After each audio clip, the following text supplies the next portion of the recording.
Hey, my name is Lizzie Smiley, and I absolutely love helping people connect with their calling and all the tools they need to kick roadblocks and excuses right out the door so they can cultivate the life they dream about. If you want to launch, grow, pivot, or scale your Etsy shop, or you've always wanted to develop the mindset and skills to run your own business, then I'm your girl.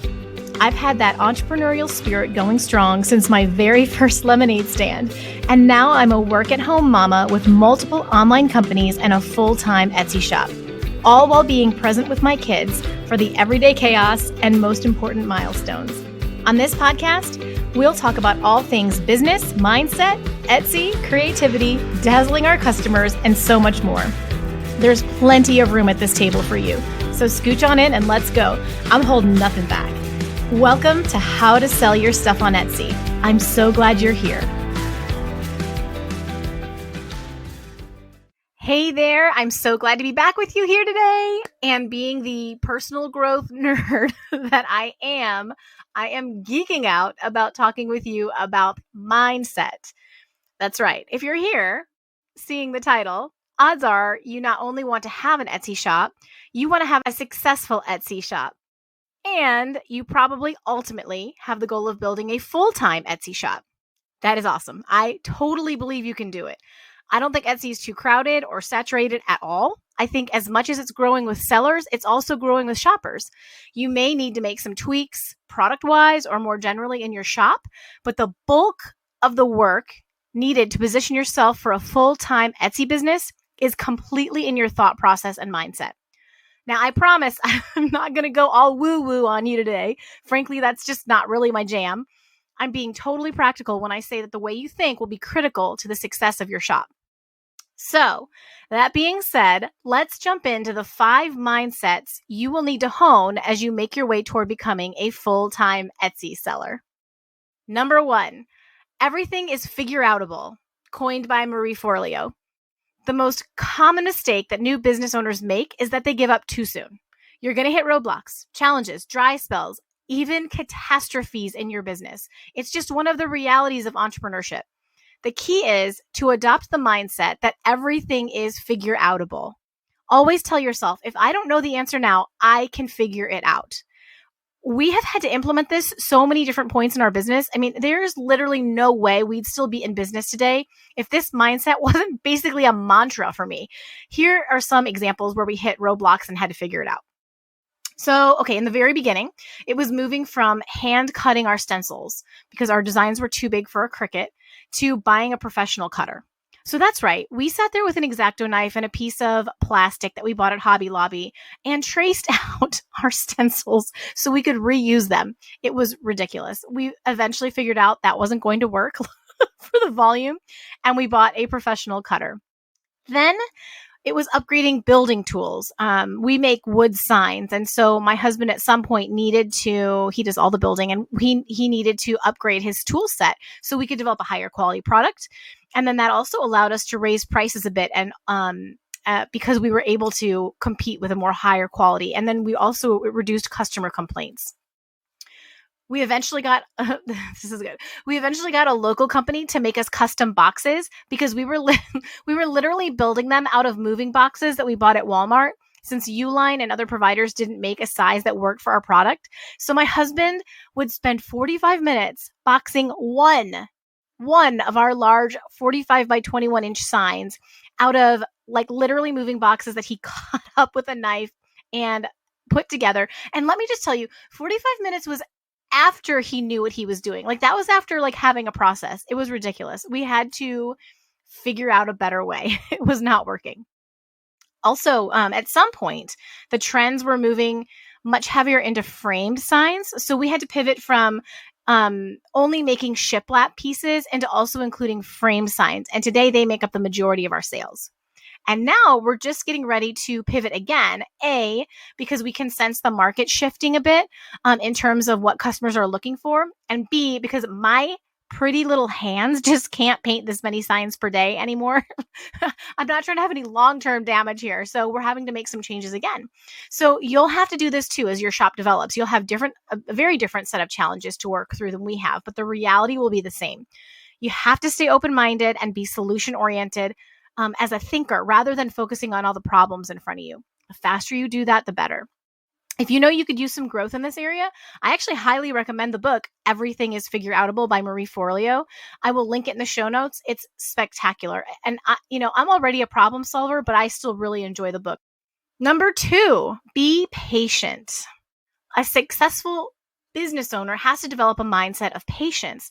I know that might sound overly simple, like we've been hearing that since we were 1, but the rate at which people quit early on with their shops or any small business, it proves that most people start with unreasonable expectations and very little patience. So believe me, okay, like I can level with you. I know how nerve-wracking this can be if your family really needs the income or you don't have a single additional dollar to spend toward promoting your business more. I would recommend against, so listen to me here. I would recommend against, depending on your new or first-time small business, to solve immediate financial needs. That rarely works out. You need to find another way to backfill with a different immediate stream of income until you can figure out how to make your shop profitable. Consider something like babysitting or driving for Uber or DoorDash. You can look at Fiverr.com where you can, if you have any kind of graphic design skills or translating skills, anything like that, you can make some extra money doing that. You could sell some things on Facebook Marketplace or use another skill set part-time to earn the money you need right now. Like I know some of you don't want to hear that, but the truth is, like, I'd rather be totally honest with you. You need to be patient and give yourself time to build this thing and not have it be this super stressful, I've got to fix this now, source of income, because that rarely works. Like, honestly, it's amazing how much more creative and open-minded we can become when we can just take a deep breath and approach our business as a curious problem solver instead of a desperate person. So just my 2 cents. The truth is that building a business takes time, and the seasoned business owner is able to stay patient and focus on longer-term potential. And I think another facet of patience, once you're a full-time Etsy seller, is also in the way you handle issues that come up. Like there's a mindset shift that happens here too. As you become a more established seller or business owner, daily hassles become little problem solving or creative moments instead of crises. And like, that's not to say there are never crises. They're just less frequent in the way that we look at it. And we notice ourselves being able to deal with more. So be patient with yourself and your results, and you just keep going. And so long as you don't quit, you can absolutely still win. This podcast is brought to you by Daily Harvest. You've probably heard of Daily Harvest, right? They make those clean, organic food and smoothie bowls. They're perfect for on the go, and it's definitely made its way through the grapevine. So this is so funny. Whenever I bring up Daily Harvest with people, they've all heard of it. They're always like, oh, yeah, I've heard of it, but I've never tried it. Is it actually any good? And I love this conversation because I have used Daily Harvest since early 2021. And it's been incredible. I've actually been on a weight loss and maintenance journey for many years.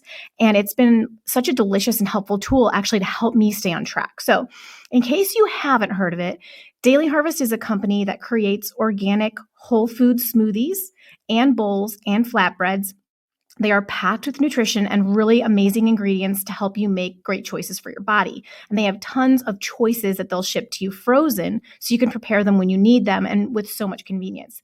So I love the smoothies. I'll blend them up at home, and I'll use oat or flax milk and the scoop of Primal Kitchen protein powder.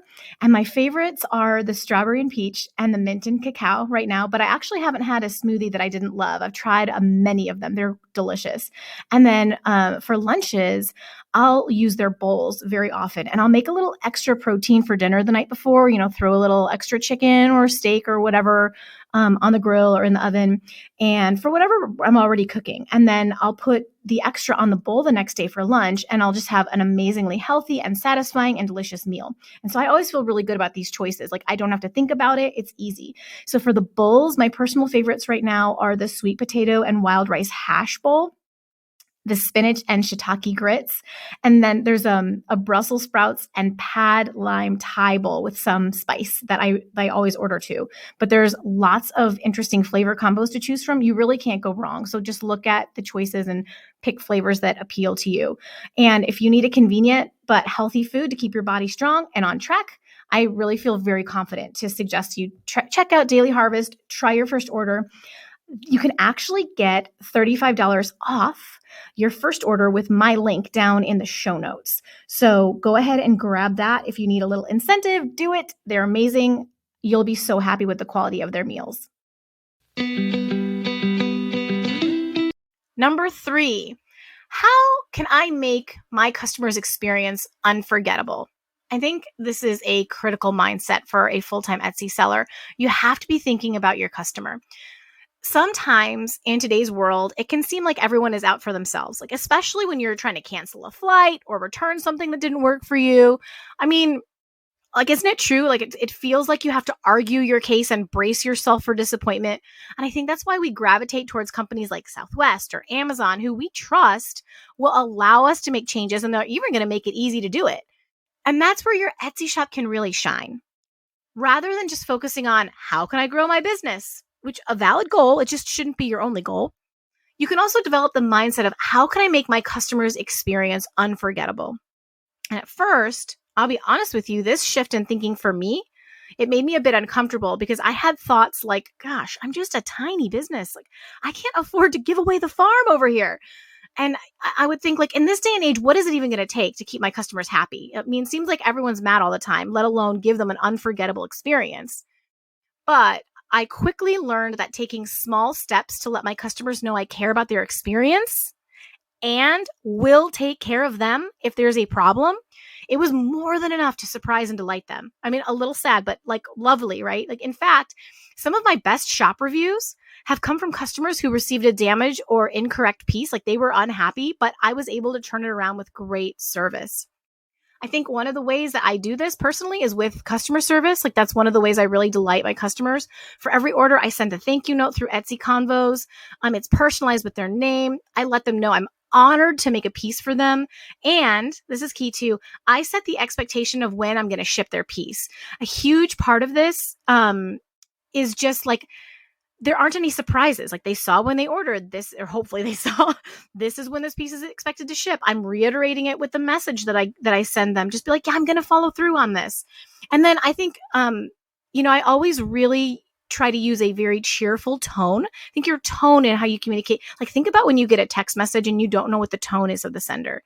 You can go down all kinds of rabbit trails. So on Etsy, I work overtime to make sure I sound cheerful and gracious. Like, I work overtime to make sure it sounds like, in the way I write my messages, that I'm truly grateful for their order. I also package the piece thoughtfully. I wrap it in old school brown packing paper or craft paper. I have a branded tag on some jute cord. It's just a really sweet, old timey kind of packaging. And then I have a thank you note with our family picture that I always include to, like, remind the buyer, you supported a real family. Your piece was made with care. This means the world to us. So you see, like, you don't have to give away the farm. It was a relief to learn that. An unforgettable experience doesn't necessarily mean freebies and discounts. Just that personalized, caring, boutique type of experience will absolutely do the trick. Number 4, it is just as important to work on the business as it is to work in the business. As a solopreneur, you're going to wear so many hats. Like most Etsy shop owners, I started my business by myself with my husband. It was just us. It was a few years before we could really afford to hire help and get some of that time back, delegate a little bit. And we actually seasonally, depending on our volume, we still ebb and flow through that. So what's on our plate work-wise varies. But in those early days when you just kind of crank it out and get everything done yourself, it's really easy to get lost in the business of just completing all the tasks it takes to fill orders. What I want to remind you today is that you have to make time to also build your business, work on your business, so that one day you will be able to hire help and have that life of freedom that you started your business to get.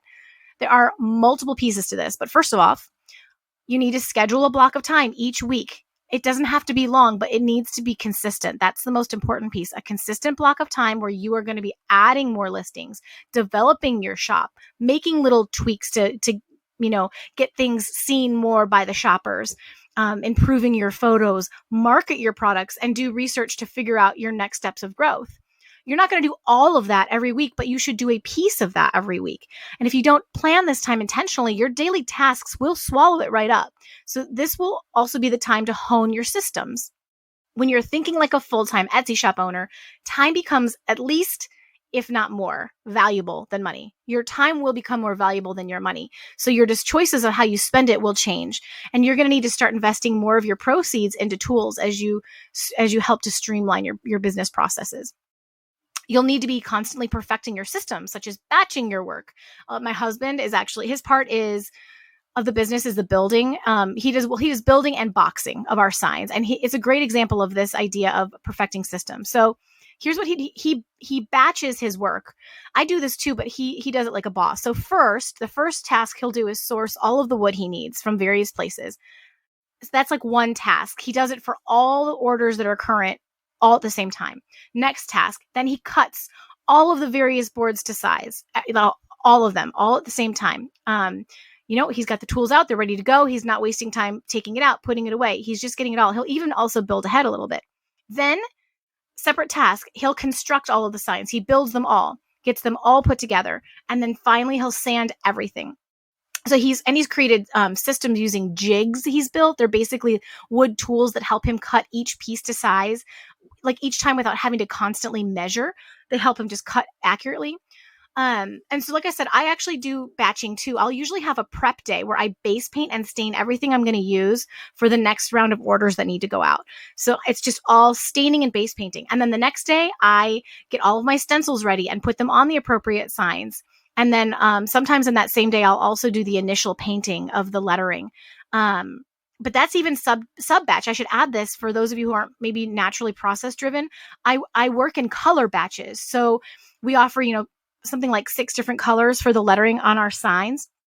And so I will do all the black signs together. And then I'll do all the brown or whatever it's going to be, because that way I'm not spending as much time cleaning brushes and paint dishes. I'm saving time and going faster like an assembly line.